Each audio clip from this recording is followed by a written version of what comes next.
Good evening and welcome to our daily devotional reading. A special welcome to the members of our imaginary or make-believe monastery, those who are subscribed and or commenting. If you are not a member, if you're simply dropping in and you wonder, where on earth did I land? We are reading through the collected works of Plato in 1 year. At least that is the intention. I hope you have had a good day, and by the time that you're watching this, you're ready to slow down,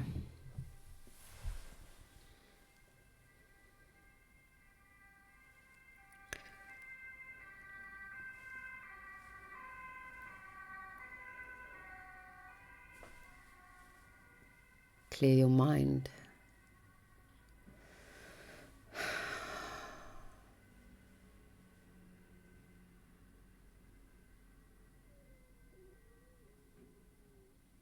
Let all negative thoughts just fall away from you.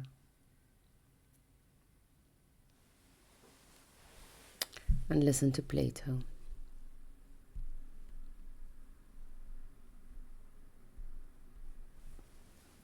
Socrates. Nay, my friend, I am disposed to think that we have not reached the truth as yet. Well, good thing, Socrates, because we're only in the beginning of the year. Hermogenes. Why not? Socrates. Because if we have, we shall be obliged to admit that the people who imitate sheep or cocks or other animals name that which they imitate. Hermogenes. Quite true. Socrates.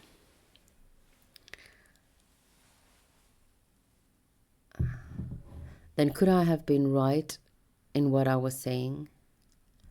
Hermogenes. In my opinion, no.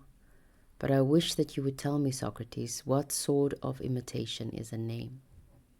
Socrates. In the first place, I should reply, not a musical imitation, although that is also vocal, nor again an imitation of what music imitates.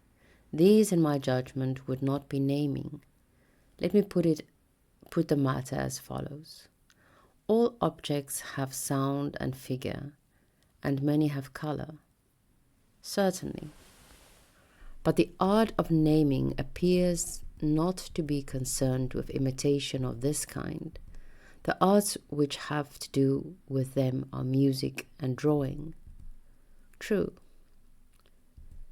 Again, is there not an essence of each thing, just as there is a color or sound? And is there not an essence of color and sound as well as of anything else which may be said to have an essence? I should think so.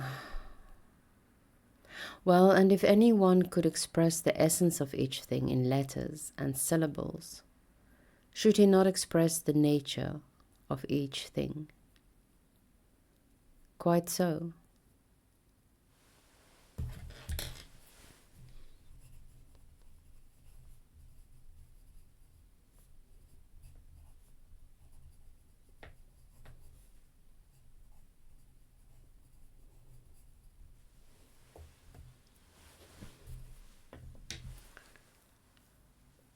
The musician and the painter were the two names which you have to give the two other imitators. What will this imitator be called? I imagine, Socrates, that he must be the namer or name-giver of whom we are in search.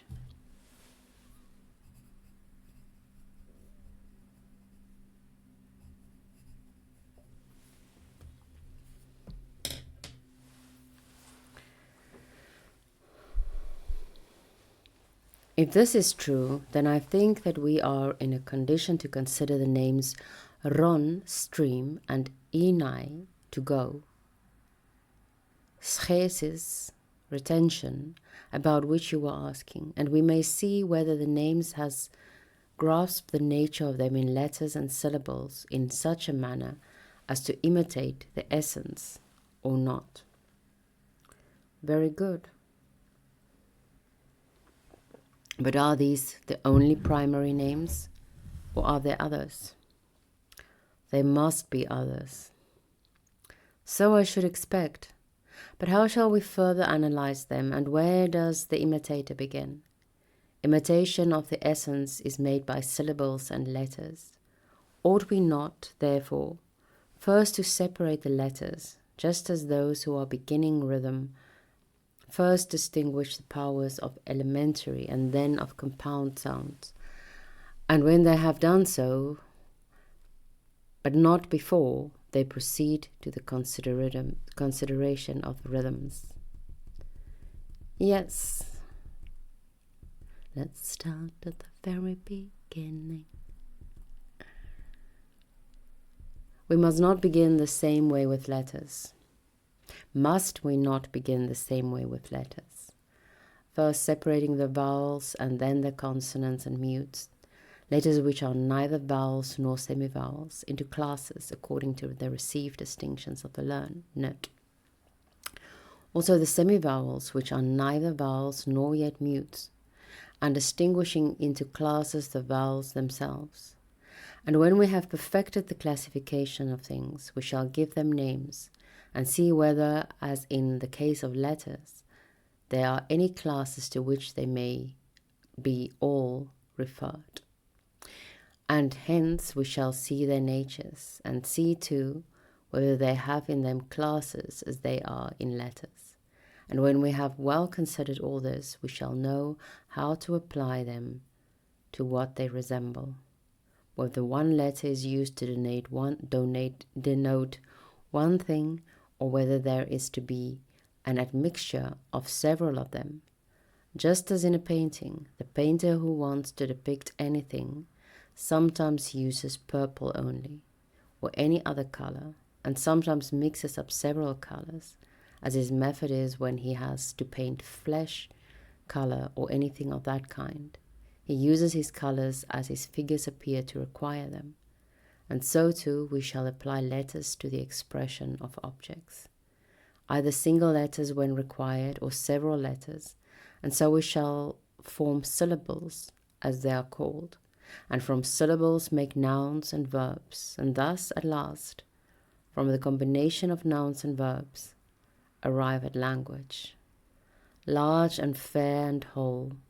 And as the painter made a figure, even so shall we make speech by the art of the namer or the rhetorician.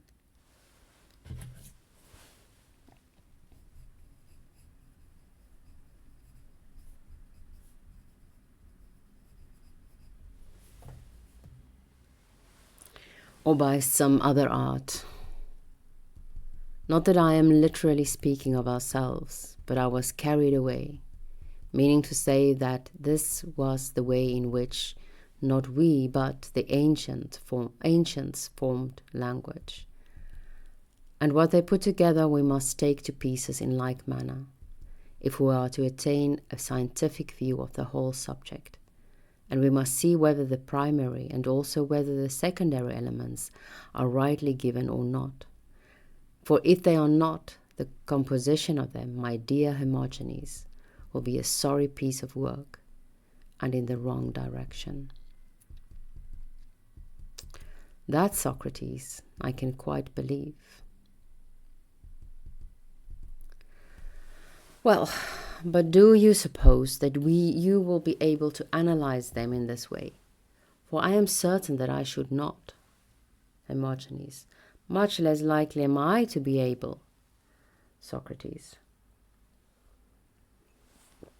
Shall we leave them then, or shall we seek to discover, if we can, something about them according to the measure of our ability, saying by way of preface, as I said before of the gods, that the truth about them we know nothing, and do but entertain human notions of them, And in this present inquiry, let us say to ourselves, before we proceed, that the higher method is the one which we or others who would analyze language to any good purpose must follow. But under the circumstances, as men say, we must do as well as we can. What do you think?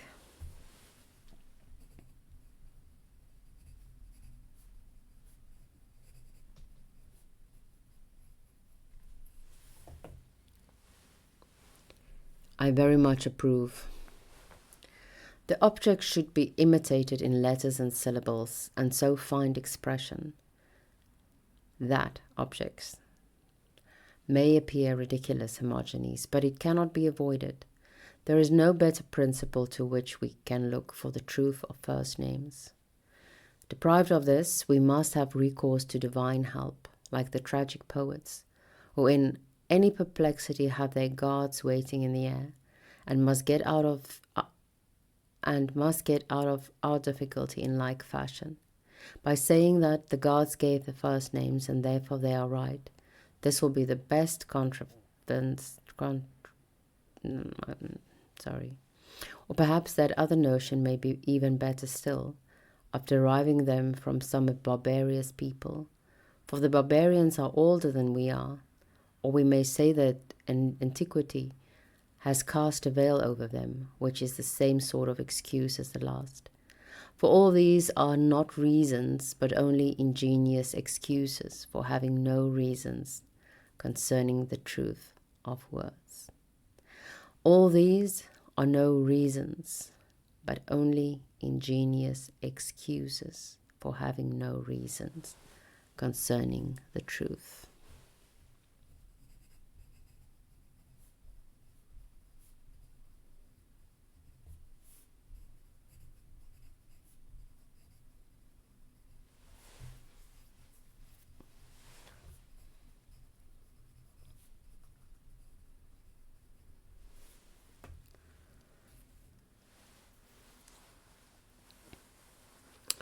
And yet any sort of ignorance of first or primary names involves an ignorance of secondary words, for they can only be explained by the primary.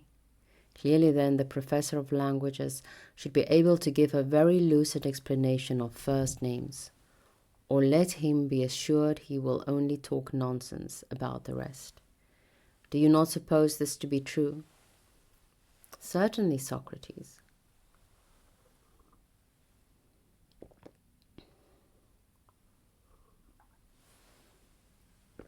I hope there's no one that hates the sound of swallowing. Socrates. My first notions of original names are truly wild and ridiculous, though I have no objection to impart them to you if you desire. And I hope that you will communicate to me in return anything better which you may have.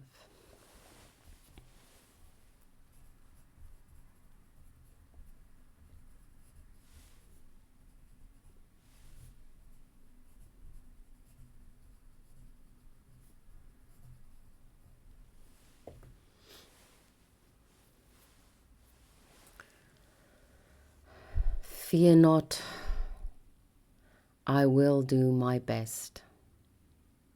Socrates. In the first place, the letter rho appears to me to be the general instrument expressing all motion, kinesis.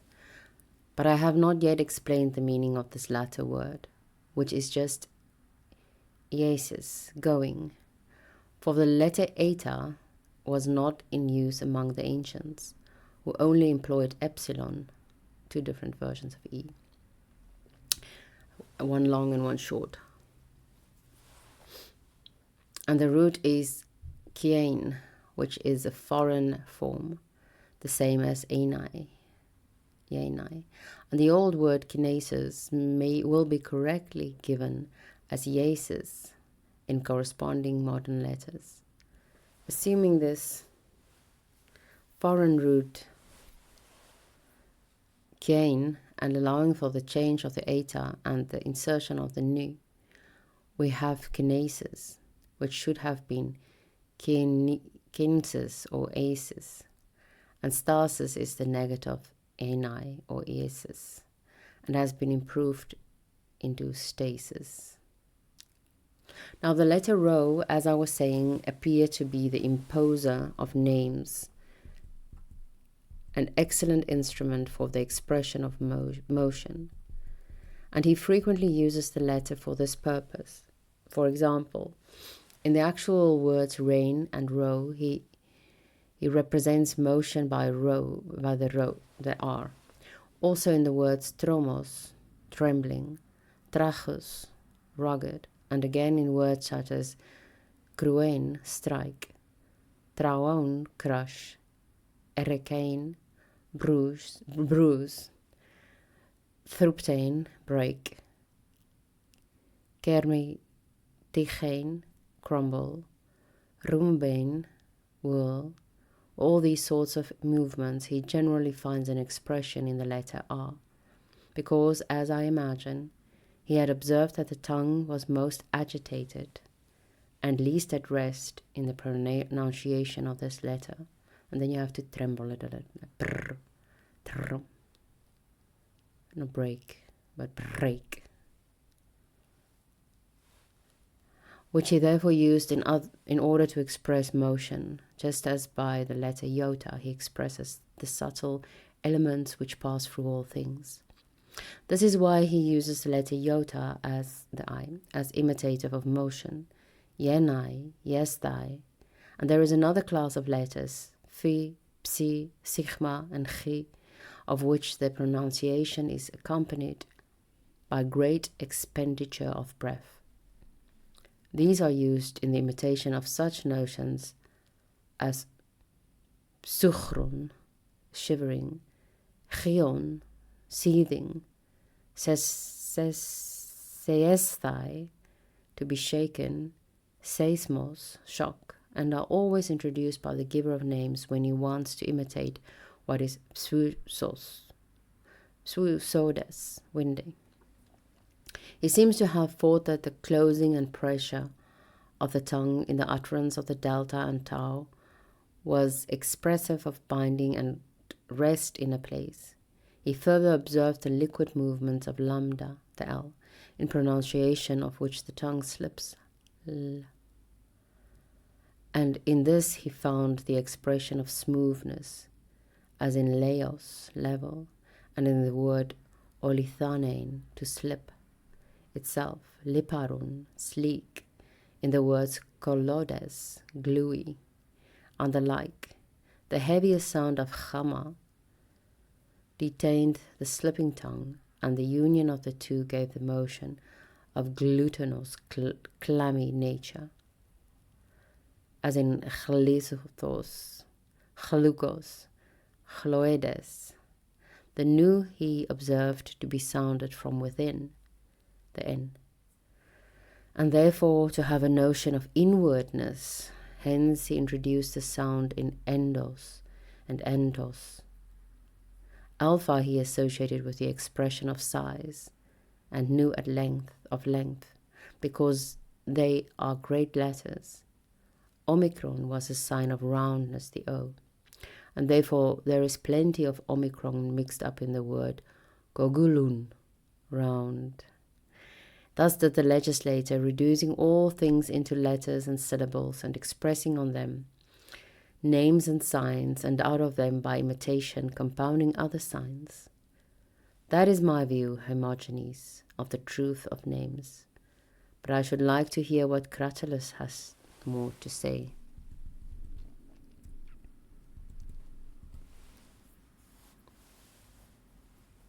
Hermogenes. But Socrates, as I was telling you before, Cratylus mystifies me. He says that there is a fitness of names, but he never explains what is this fitness, so that I cannot tell whether his obscurity is intended or not. Tell me now, Cratylus, you're in the presence of Socrates. Do you agree in what Socrates has been saying about names, or have you something better of your own? And if you have, tell me what your view is, and then you will either learn of Socrates or Socrates and I will learn of you. Cratylus. Well, but surely, Hermogenes, you do not suppose that you can learn, or I explain, any subject of importance all in a moment. At any rate, not such a subject as language, which is, perhaps, the very greatest of all. Hermogenes. No, indeed, but as Hesiod says, and I agree with him, to add little to little is worthwhile.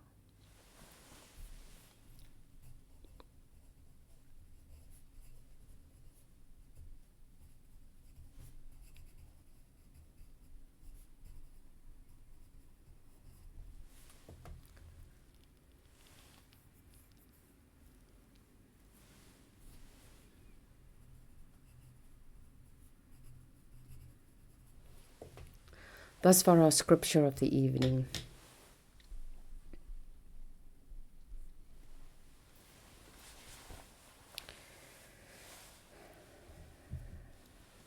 My mind ended on a song again.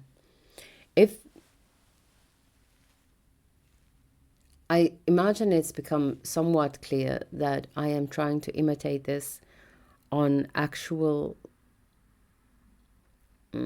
gatherings that would be held in a church, the Bible studies, for instance. If we were really in such a situation, we would probably sing either before or after the reading. So it's not so unusual that songs pop into our minds. The song that popped into my mind tonight was Son of the Preacher Man. Whenever I hear that, I have to think of Nietzsche. The only boy who could ever teach me was the son of the... and Joe. Nietzsche and Joe. Nietzsche and Joe. But there's a line, learning from each other's knowing, looking to see how much we're growing. I always find that very beautiful. I had to think about Tolkien as I was reading this, and I imagined him sitting down reading Plato and then actually taking all of this seriously and then just inventing a language. I mean, why not, right? Why not just invent a language if you're gonna play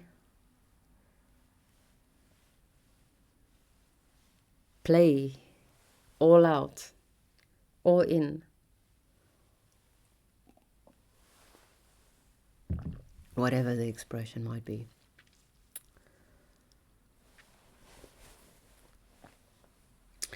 Plato has not actually a very positive relationship or view on imitators. So much so that I think Porphyry said of Plotinus, yes, definitely Plotinus, that he would not even have his portrait drawn because he said, like, why capture an imitation of an imitation? He did not have a very positive view on the body.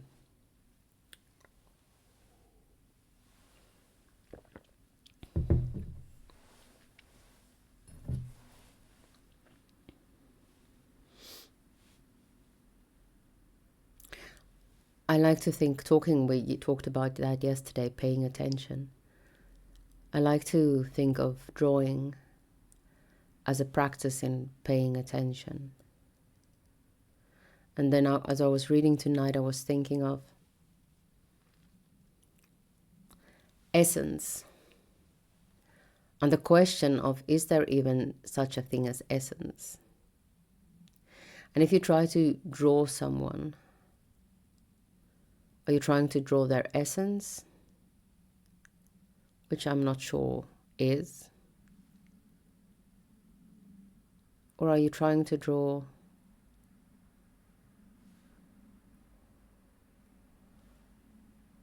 a moment they have captured you, and so you try to capture them?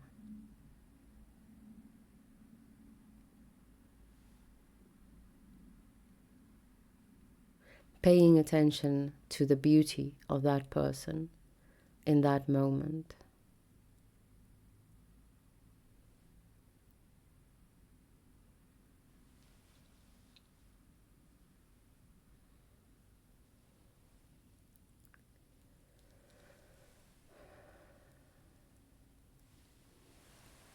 I like what Socrates is doing here, and what I quite like.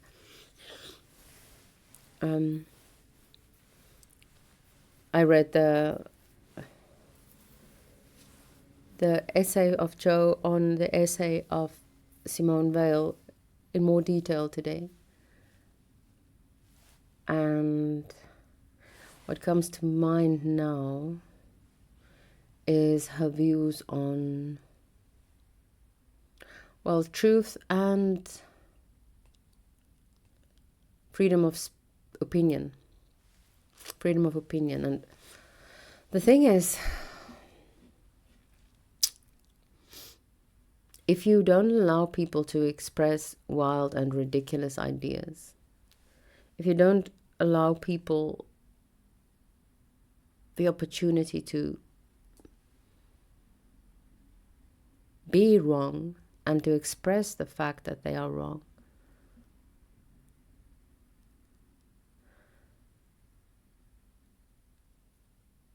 they're never gonna learn. And things are never gonna be fixed. So what's going through my mind now, I had a lovely book shopping day with two friends who are also colleagues, and one of them my boss. And on our way home, me and the other colleague friend were discussing my boss. And she is quite extraordinary in that she has extremely high standards. So she doesn't encourage mistakes. But you can go to her and confess up things that you've done wrong, and she will help you fix it without making a big deal out of it, almost. Only like, okay, cool, so what have we learned from this? Which is extraordinary leadership.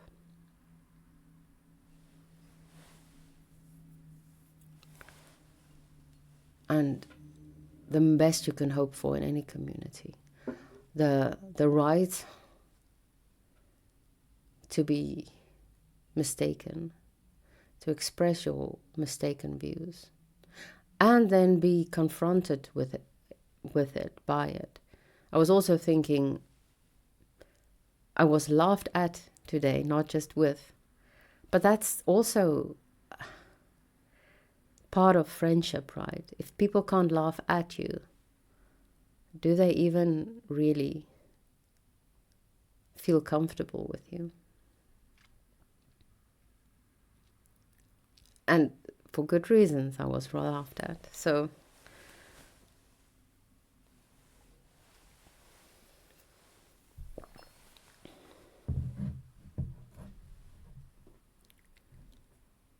maybe try more expressing wild and ridiculous ideas. Find people with whom you can express wild and ridiculous ideas with. In person, not online.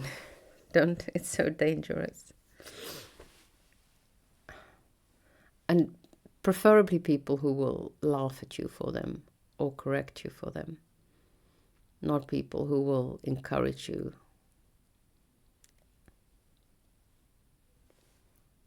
But hey, maybe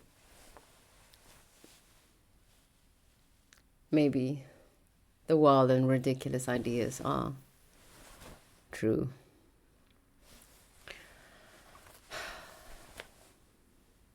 I hope you have a good night, and may the spirit of Sophia be with you.